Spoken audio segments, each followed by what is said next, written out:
Academic classes. मेरा नाम मनोज कुमार मिश्रा है और ये है इंग्लिश क्लासेस।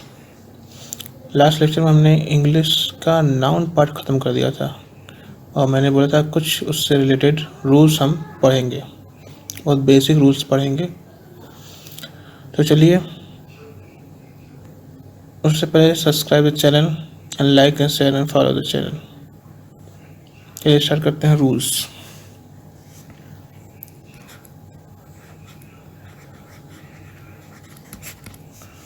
रूल्स देखिए, पहला रूल्स क्या होता है नाउन में, ध्यान से सुनिएगा, देखिएगा।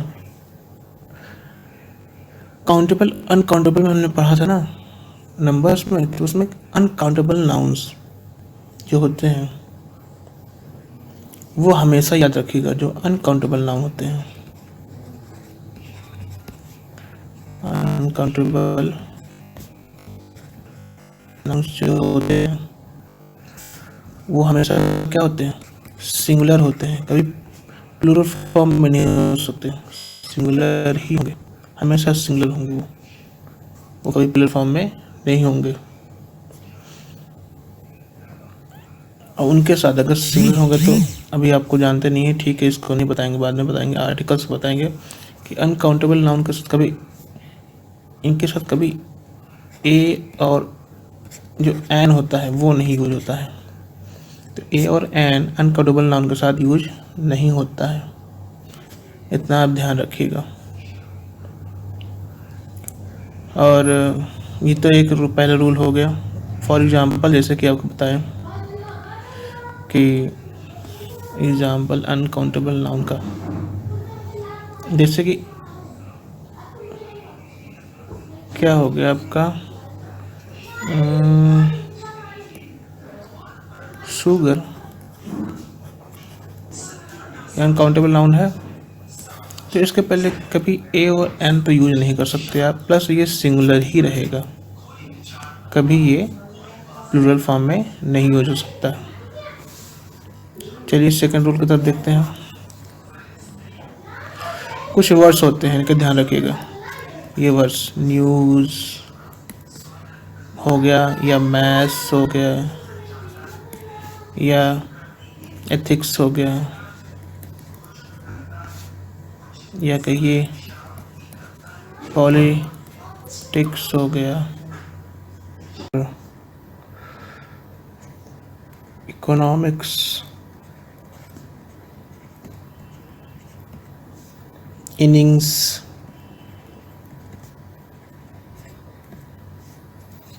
और मम्स,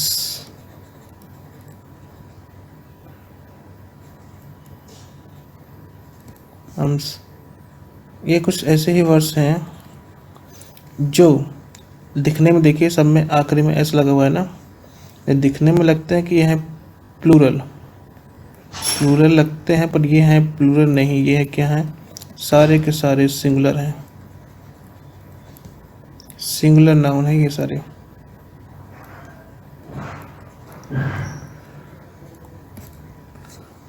तो ये नाउन सिंगुलर है, प्लूरल नहीं है, ये ध्यान रखिएगा।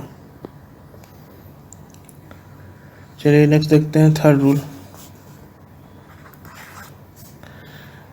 थर्ड रूल कहता है कि नाउन्स, कुछ नाउन्स होते हैं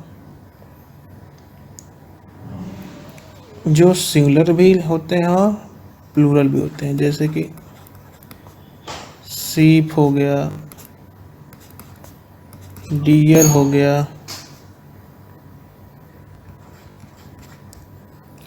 या कहिए सर्विस हो गया, या कहिए फिश,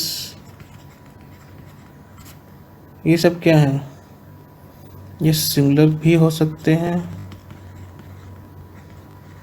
और प्लूरल भी हो सकते हैं। तो ये कभी यहाँ पर सीप्स नहीं होता, तो कभी सीप्स नहीं होता, ठीक है, कभी डियर्स नहीं होता।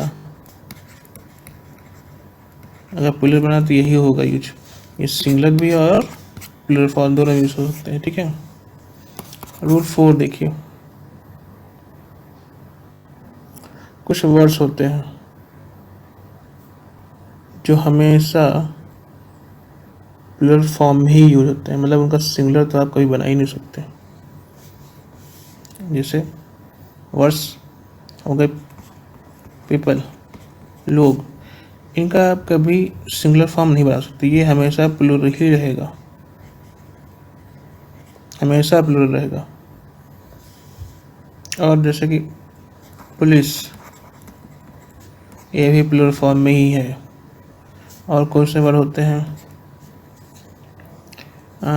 जैसे कि आप ले लीजिए सीजर्स, क्या चीज़ करते हैं, सीजर्स भी आपका प्लूरल ही फॉर्म में रहता है। ये जो स्पेक्टल्स, जो आपको चश्मा होता है, स्पेक्टल्स,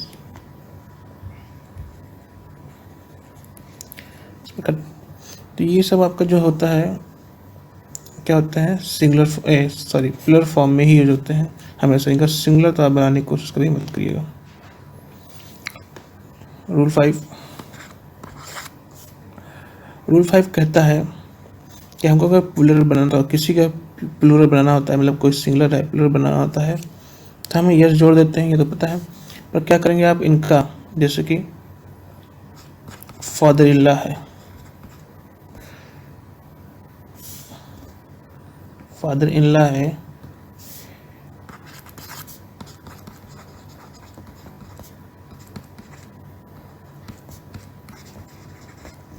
सिस्टर इन लॉ है,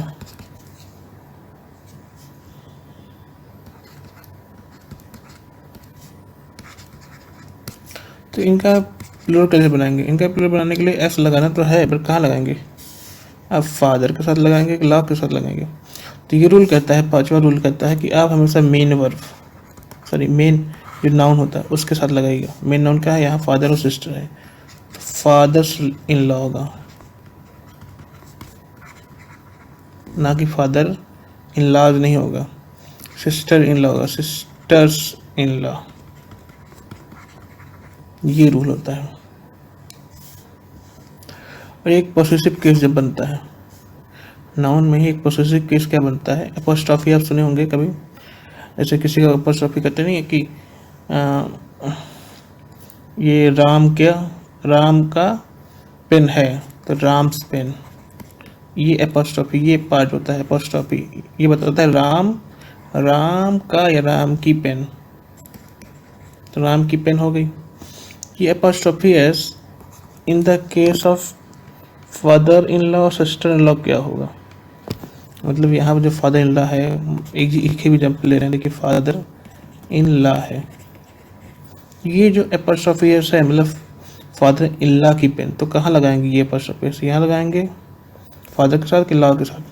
तो ये जो 6 रूल कहता है कि ये हमेशा आखिर में लगता है, तो यहाँ लगेगा, ये होगा फादर इन लॉज पेन, क्या होगा, फादर इन लॉज पेन। तो ये 6 रूल हो गया है। और कुछ रूल होते हैं, जैसे कि आपको एक और नेक्स्ट पढ़ते हैं, चलिए। जैसे कि 7th रूल जो कहता है वो पोसेसिव केस का ही रूल है, कि ये पोसेसिव केस हमने बताया था कि राम्स पेन, ये एपोस्ट्रॉफी एस जो लगा हुआ है वो राम के साथ लगा है, और राम एक लिविंग है, लिविंग थिंग है, लिविंग पर्सन बोलिए, तो लिविंग के साथ ही एपोस्ट्रॉफी हो सकता है, नॉन लिविंग के साथ आप एपोस्ट्रॉफी एस, इसको एपोस्ट्रॉफी एस बोलते हैं, इसको नहीं लगा सकते हैं। तो सिर्फ राम के साथ लगा सकते हैं, बुक के साथ नहीं लगा सकते हैं, टेबल के साथ नहीं लगा सकते हैं, ये चीज़ ध्यान रखिएगा। रूल नंबर 8 जो है आपको बताता है कि जो पैसों की बात आती है, जैसे बोलते नहीं कि 5 रुपीज़ नोट, 5 रुपी नोट, तो ये देखो, ये जो 5 रुपी नोट है ये सिंगुलर है, कि जो नोट है वो 5 रुपए की है, तो एक ही नोट होगी, ठीक है। अब बोल रहे हैं कि बहुत सारी 5 रुपये की नोट बहुत सारी हैं, इनको प्लूरल बनाना था। 5 रुपये नोट्स यहाँ लगाएंगे एस, ना कि रुपीज़ यहाँ नहीं लगाएंगे। कहाँ लगाएंगे एस? यहाँ लगाएंगे एस। ध्यान रखिएगा जब कई सारी नोट हो तो आप नोट्स में एस लगाइएगा, ना कि रुपीज़ में लगाइएगा। और जब आपके पास पैसे ज़्यादा हों, मतलब ये तो 5 रुपये का ही था, जब आपके पास पैसे ज़्यादा हों, मान लीजिए 10 एग्जाम्पल 10,000, तब आप यहाँ पे रुपीज़ लिख सकते हैं, रुपीज़ लिखिएगा, पर फिर भी ये सिंगुलर ही रहेगा। अगर उसको प्लूरल बनाना है तो ये जो नोट्स हैं, नोट है, इस पे एस लगा सकते हैं, ठीक है। नोट 5 रुपीज़, 10,000 रुपी, नोट या नोट्स यहाँ लगा सकते हैं प्लूरल, ये सिंगुलर ही रहेगा। ये चीज़ आप रूल ध्यान रखिएगा। और कुछ रूल, एक और रूल बता रहा हूँ आपको कि जो आपने कलेक्टिव नाउंस पढ़ाया था, कलेक्टिव नाउंस पढ़ा था आपने, वो सिंगुलर भी यूज़ हो सकते हैं। Rule number 1, collective nouns. अब वो सब हमने बोला था कि वो कलेक्शन है, तो कलेक्शन को आप सिंगुलर भी यूज कर सकते हैं और प्लूरल भी यूज कर सकते हैं। कैसे? एग्जाम्पल के लिए देखिए, बोलेंगे कि my team won the match, मतलब कि हमारी टीम जो थी उसने मैच खेला और हमारी टीम ने क्या लिया? जीत लिया। तो इस केस में वॉन करिए या विन करिए, विन जीतता है, तो इस केस में ये सिंगुलर है, इस केस में सिंगुलर है, बट क्योंकि एक टीम ने पूरा जीता है मैच, अलग अलग टीम के मेंबर्स नहीं जीते हैं। मेंबर्स 11 हो सकते हैं, 12 हो सकते हैं, पर जब टीम के मेंबर्स आपस में लड़ने लगे, जब टीम के मेंबर्स फाइटिंग करने लगे among them, तो ये जो फाइटिंग कर रहे हैं, ये फाइटिंग कर रहे हैं तो आपस में कर रहे हैं, तब आर लगेगा, ना कि इज लगेगा। क्यों? क्योंकि ये सिंगुलर नहीं है। अब ये टीम जो है और टीम के मेंबर्स आपस में ही भिड़ रहे हैं, तो कई लोग भिड़ रहे हैं ना। ये टीम अगर किसी और से भिड़ती तो ठीक था, बट टीम आपस में भिड़ रहे हैं तो वहाँ पर सिंगुलर ना हो कि क्या हो गया है, ये आपका बन गया है प्लूरल। तो यही कुछ रूल्स थे, इनका आप ध्यान रखिएगा। नेक्स्ट लेक्चर में हम पढ़ेंगे प्रोनाउंस के बारे में। तब तक के लिए गुड बाय, टेक केयर।